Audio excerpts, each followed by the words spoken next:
మీరు వెళ్ళి ఏమైనా రెడ్ కార్నర్ నోటీస్ ఇచ్చారా? మీరు వెళ్ళి ఏమన్నా ముంబై ఎయిర్పోర్ట్ లో పట్టుకున్నారా?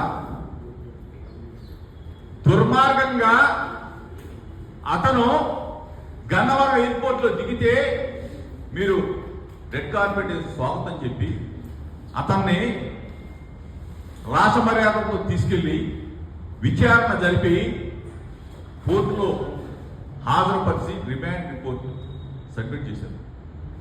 ఏ రోజైనా సరే, ఎప్పుడైనా సరే రిమాండ్ రిపోర్ట్లో వైఎస్ఆర్ కాంగ్రెస్ పార్టీ కానీ, మా పేరు కానీ, లేకపోతే మా లీడర్స్ పేరు కానీ ఎక్కడన్నా కానీ ఆ రిమాండ్ రిపోర్ట్లో కానీ అతన్ని జైల్లో అంటే అతన్ని కోర్టులో హాజరుపరిచినప్పుడు జడ్జి గారి ముందు కానీ చెప్పిన దాఖలాలు ఉన్నాయి.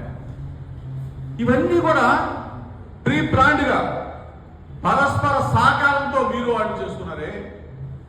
ఈరోజు నిజంగా చంద్రబాబు నాయుడు గారిని నేను అడుగుతా ఉన్నా, ఎందుకు ఇంత డైవర్షన్ పాలిటిక్స్తో ప్రభుత్వం ఏదైనా ప్రతిపక్షంగా అక్కడ ఇబ్రహీంపట్నంలో ఇట్లా జరుగుతూ ఉంటే మీడియా మిత్రులు చెప్తే అక్కడికి వెళ్ళి దాన్ని బాహ్య ప్రపంచానికి అందరికి కూడా చూపించి ఈ విధంగా జరుగుతూ ఉంది, ఈ విధంగా జరుగుతుంది, దీని మీద యాక్షన్ తీసుకోండి అని చెప్పేసి ప్రధాన ప్రతిపక్షంగా మేము డిమాండ్ చేస్తే దాన్ని మీరు ఇమీడియట్ గా ఒక ప్రభుత్వ అధినేత ఏం చేయాలా?